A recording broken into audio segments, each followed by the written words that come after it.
FIR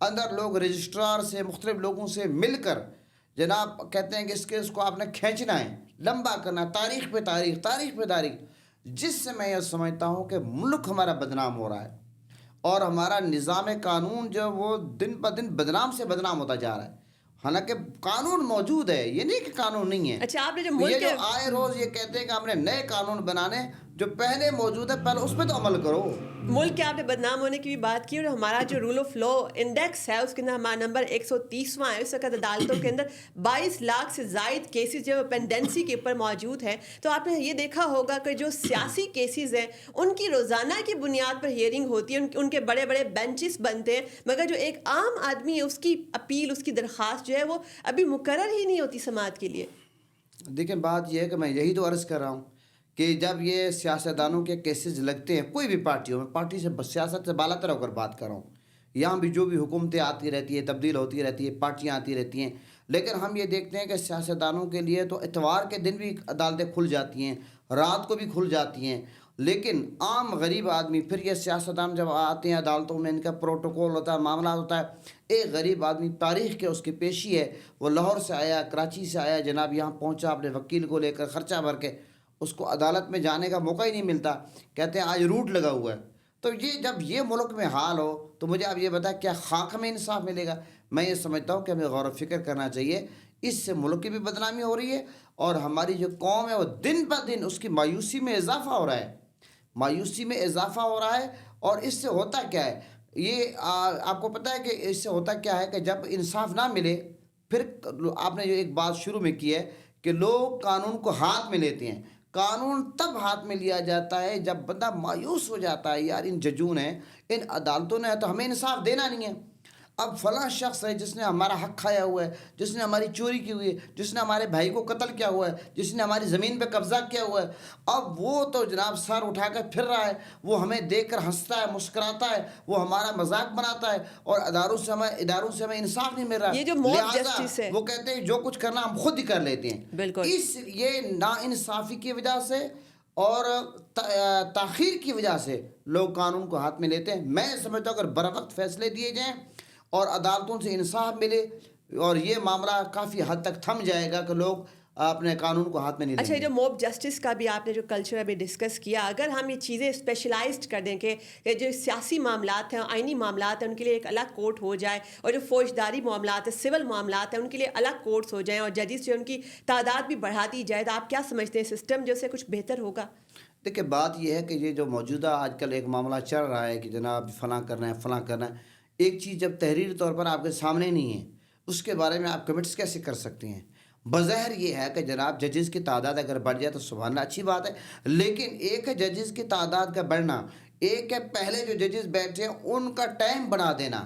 پہلے اگر آپ جناب وہی ججز ہیں ان کے آپ ٹائم بڑھا دیتے ہیں 3 سال 4 سال، جو ججز لائن پہ لگے ہوئے ہیں جنہیں آگے ترقی کرنی ہے، کسی نے چیف جسٹس بننا ہے، کسی نے کیا بننا ہے، ایک باری مقرر ہوتی ہے، ایک بندے کی امید ہوتی ہے کہ میں بھی اس منصب پہ آؤں گا.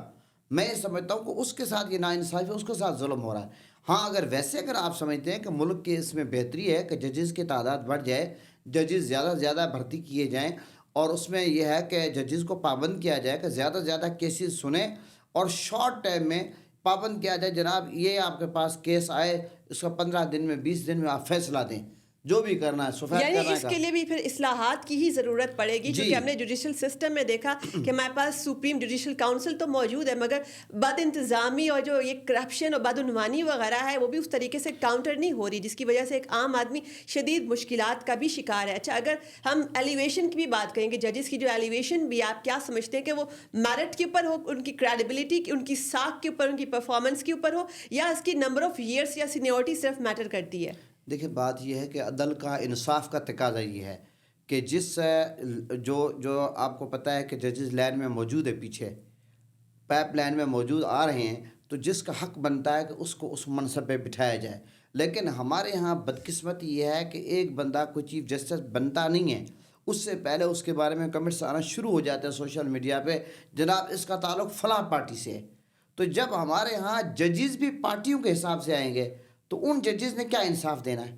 تو یہاں یہ پرابلم ہے. تو یہ میں سمجھتا ہوں یہ چیز ختم ہونی چاہیے. ججز کو سیاست سے الگ رکھنا چاہیے. کوئی بھی چھوٹا جج ہو یا بڑا جج ہو، کسی بھی کورٹ کا جج ہو، ان کو سیاست سے الگ رکھنا چاہیے. اور قانون سازی کون کرے گا؟ ہمارے جتنے بھی ایم این ایز ہیں اور جناب یہاں ایم پی ایز ہیں صوبائی اسمبلیز کے، وہ تو آپس میں لڑ رہے ہیں، گالم گلو، ماں بہن کی ایک دوسرے کو گالیاں دے رہے ہیں، کردار کشی کر رہے ہیں. اچھا، ویسے آئین سازی جو ہے وہ قانون کی روح سے تو پارلیمان کا ہی اختیار ہے اور اس میں عدلیہ تو رکاوٹ نہیں ڈال سکتی. آپ کیا سمجھتے ہیں اگر ترمیم کوئی پارلیمنٹ وقت کے تقاضوں کے مطابق لاتی ہے تو کیا عدلیہ اس میں رکاوٹ ڈال سکتی ہے؟ دیکھیں بات یہ ہے کہ پارلیمان کی جو اس وقت پوزیشن آپ دیکھ رہے ہیں، میں یہ عرض کر رہا ہوں کہ پارلیمان والے کو کچھ پتہ چلے کہ یہ ملک کی بہتری کے لیے کچھ کر رہے ہیں. جب پارلیمان کا نظام ہم یہ دیکھ رہے ہیں کہ جناب یہاں تو ذاتی مفادات کے معاملات ہیں کہ فلاں، اور جتنے بھی یہاں ججز آتے ہیں ان کا کسی نہ کسی سیاسی پارٹی سے تعلق ہے. جب تک عدلیہ کو سیاست سے آپ آزاد نہیں کرتے اور اس وقت تک عدلیہ آپ کو انصاف نہیں دے سکے گی. پارٹیوں کو نوازتی رہے کہ ہاں پارلیمنٹ سے قانون پاس ہو، آگے ججوں کا کام ہے اس پہ عمل کرنا. اچھا دیکھیں، آپ نے یہ بتایا کہ ججوں کا کام آئین کی روح کے مطابق ہی چلنا ہے، لیکن اگر ججز جو ہیں وہ تفریق کی بیس کے اوپر ڈیسیژنس کریں گے، اچھا وہ بھی یہ ہوگا کہ اگر ان کے پاس آئینی کیسز جو ہیں وہ الگ ہو جائیں گے اور یہ جو فوجداری اور سول معاملات الگ ہو جائیں گے، تو آپ کیا سمجھتے ہیں یہ والی جو تفریق ہے، یہ پولرائزیشن ہے، اس میں کمی بھی تو آئے گی پھر؟ دیکھیں بات یہ ہے کہ بظاہر یہ ساری چیزیں اچھی لگ رہی ہیں، نظر آ رہی ہیں، لیکن یہ حقیقی معنی میں جب چیز سامنے آئے گی اور ہمیں اس کا یہ پتہ تحریر ہے کیا. ابھی تک جو یہ جو لانے والے ہیں ان کے جو اپنے M N As M P As ہیں ان کو اس تحریر کا پتہ نہیں ہے. اچھا، تو میں اس سوال کا جواب کیسے دوں؟ ہاں جس تناظر میں آپ کا سوال ہے اس کی روشنی میں تو سبحان اللہ یہ اچھا لگ رہا ہے، سبز باغ ہمیں نظر آ رہا ہے، لیکن آگے اب اس سبز باغ کے فصل کیسا ہے؟ اچھا، یعنی کہ آپ کو یہ آئیڈیا، یہ مرکزی خیال، یہ کانٹیکسٹ جو ہے، اس سے آپ ایگری کرتے ہیں کہ یہ والا جو ایسنس ہے یہ ہو سکتا ہے، اس سے بہتری آ سکتی ہے؟ بالکل، بظاہر تو یہ چیز اچھی نظر آ رہی ہے، اور اس کے لیے کہ یہ لیکن یہ ہے کہ جو نیتوں کا فطور ہے، جو پارٹی یہاں سسٹم چلتے ہیں، جو ہمارا تجربہ یہاں چلا آ رہا ہے ہمارے حکومت پاکستان میں، حکومتوں کا، سیاسی جماعتوں کا، اس کے نتائج کوئی اچھے نہیں لگ رہے.